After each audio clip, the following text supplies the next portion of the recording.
The biggest news. I retweeted it. Here's today's breaking news. And way to go, David William Naylor, close friend of ours, for giving this truth bomb. He says the CFL, this is on Twitter, the CFL and XFL about to announce entering formal talks to explore opportunities. Yes, this is big news. One of our P1s, Todd Pinkney, has sent me this meme that TSN has created with a photo of Randy Ambrosie. And here's a quote from Randy Ambrosie, the commissioner of the CFL. Canada has an exciting game and devoted fans, and our discussion with the XFL provides a tremendous opportunity to build that strong foundation. We look forward to exploring how we might work with one of the most innovative sports brands in the world to grow the game, engage fans in new ways, and reach new audiences. Now, Nelson Hakowich, our VP of Sim Events, has written in and says, by reading the statements from both the XFL and CFL, this doesn't sound like a merger and rather a research and development partnership similar to the CFL's global partnerships. Maybe that's what you read, Nelson. That's not what I read. And from my talks just in the last 48 hours, I haven't just been dealing with the Edson Fort Francis situation. I've been dealing with a lot of CFL stuff. Listen, man, do you need to be Walter Cronkite or Larry King to realize that the CFL's in significant money problems? You got your hand raised. What is it? Yeah, Dave Naylor. This is 3 minutes ago. Okay. Dave Naylor on Twitter. If you put me on the spot and asked, will we see XFL and CFL teams playing each other as soon as 2022? My answer is yes. And that's just the speculation of someone who's seen it all. That's what Dave Naylor tweeted. From a CFL insider writing me, who will remain nameless. You're going to guess who it is if I say too much. He writes, CFL is dead. That quick. Wow. And by the way, it's not Pat McAfee. I don't have his cell number. But Pat McAfee did say the CFL is dead. State Fair football. Put two and two together. Put two and two together. Sometimes you can't see the forest for the trees. Pat McAfee said it months ago. The CFL's dead. It was great. It was awesome. But COVID killed it. It is what it is. I had a call.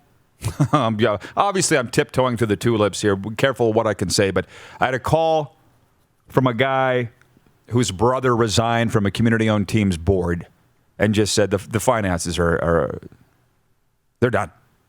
And we're talking the community-owned teams in the CFL are the best financial shape juggernauts, right? If they're teetering on hitting the iceberg, what does that say for the other teams? So again, I could sit and talk about this.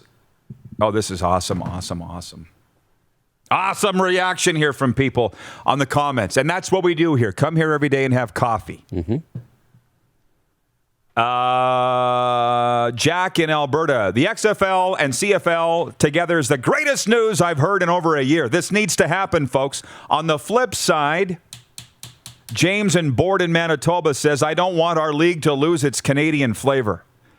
James, you got to move. No, stop. Stop it.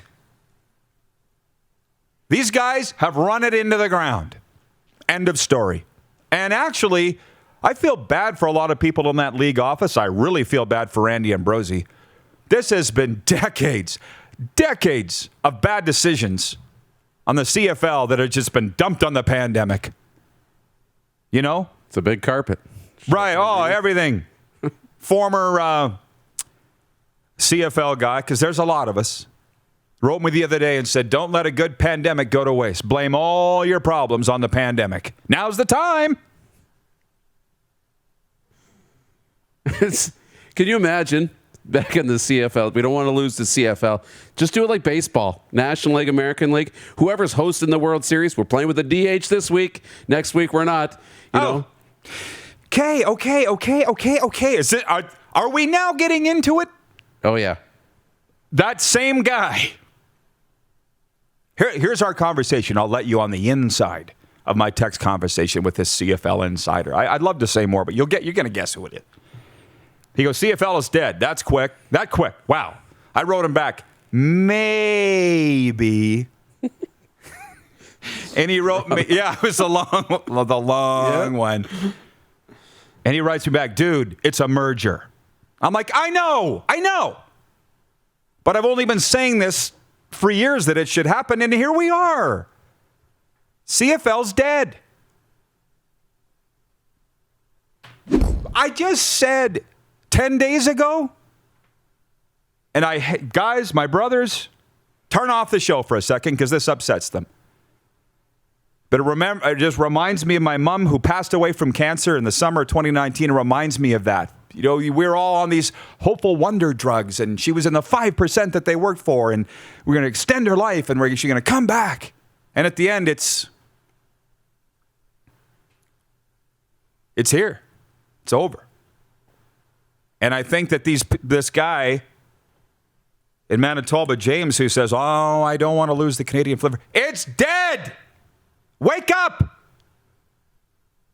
And for it to come back to life, this is what has to happen. Now, on the concept of playing 3 downs and a wider field and goalposts at the front of the end zone, Darren, we can't do that. You know that, right? What do you say? He who has the gold makes the rules. Right? It's called the golden rule. It's the golden rule. Look around that table. It's pretty easy to see where the gold is. Oh, you're good. This is so dumb. Are we going to sit and fight? Listen, I'm not going to be defensive. But Jeff, the Stamps fan, says, I know this. The CFL has survived for ages. Upstart U.S. leagues haven't. Do we think The Rock is going to make a difference? Jeff, you are what's wrong with the CFL's way of thinking for the last year. We've always survived. We'll survive this. No, you won't. CFL hasn't faced a pandemic in 100 years. But if you want to put your feet up and say, it'll take care of itself, what happens then? 2 more of the comments here. Nelson Hackowitz says, money drives everything forward. Yes, and the CFL has none.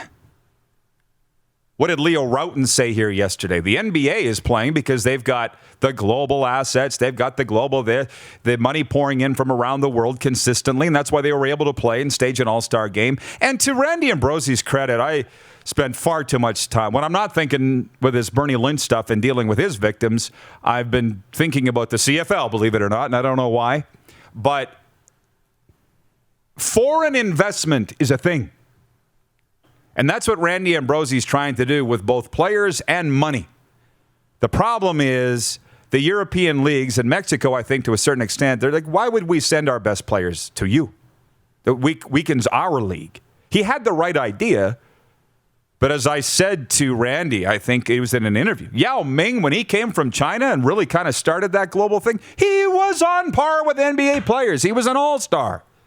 Send me a guy you can't even put on the field? That was the flaw in the thinking. Todd Pinkney, a P1, says the CFL was just taken to the train station. Are they going to be like the guy that they saw in the bar that they thought they took to the train station and they was sitting in a bar singing songs on the microphone? He's supposed to be dead. Did you get to that yet? No. You haven't. Sorry. But now I know who it is. The only guy who plays the guitar. Spoiler alert for Yellowstone. He did want to get out of there, though, so. I can't believe you haven't caught up on the Yellowstone yet. We're in season 2.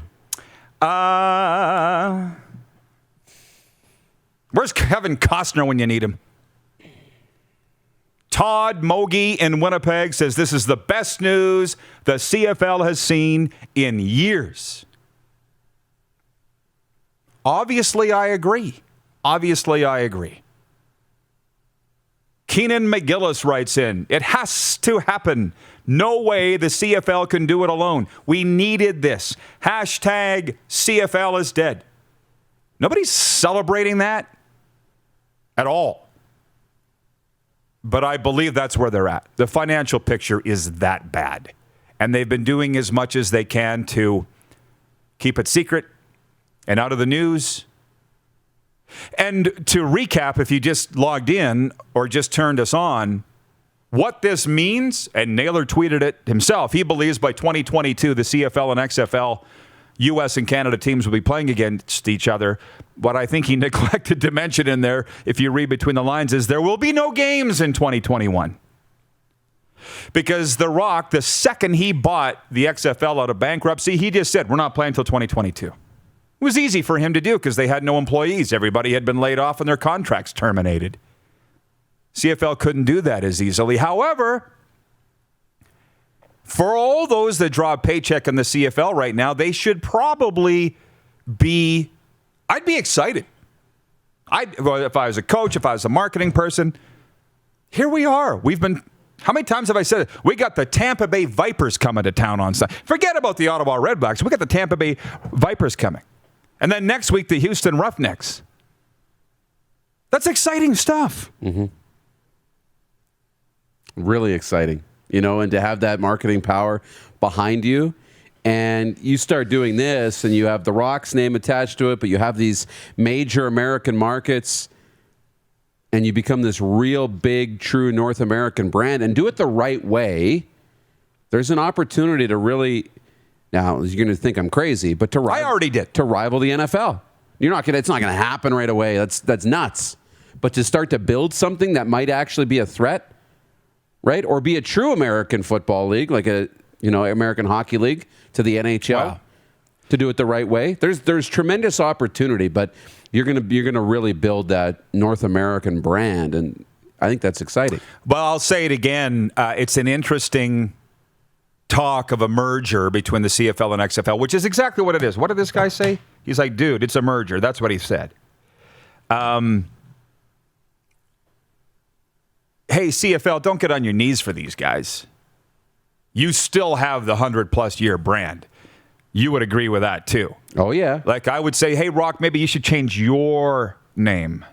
We'll change ours to the Continental Football League, but you need to change yours to the Continental Football League, and it's still the CFL. How do you feel about that? The Grey Cup has to stay, right? There's a lot of, we're not just saying, bend over CFL and whatever the XFL wants to do. No, but the idea of working together is a great idea. It's a great idea. Jim Vancha just tuned in and he says, does that mean there will be football this summer? Jeff, the Stamps fan, says playing football in Canada in February, March. Step off the gas, guys. Just hang on. No.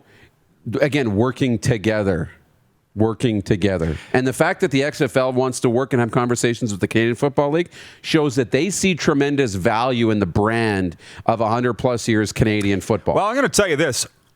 I don't know if we're going to get Ron Duguay or not, but hey, it's a God shot. We had other things to talk about, and I don't think Ron Duguay's going anywhere. We can bring him on anytime.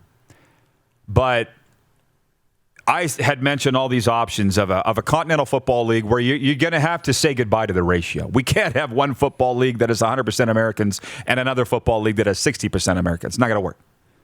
And if the caliber of Canadian football is so strong, which it is, then put your money where your mouth is and let's get rid of the ratio. And maybe we have Canadians playing down there. But that's why those American teams in the 90s in the CFL didn't have to have Canadians was because, or they couldn't, because of antitrust laws. It was against USA laws to say you have to have this many Canadian, very Canadian, to mandate that you have to have a certain amount of Canadians on a team. They don't play that game in the States. You're watching Rod Pedersen On Demand. For more of the Rod Pedersen Show, visit rodpedersen.com or follow Rod Pedersen on social media.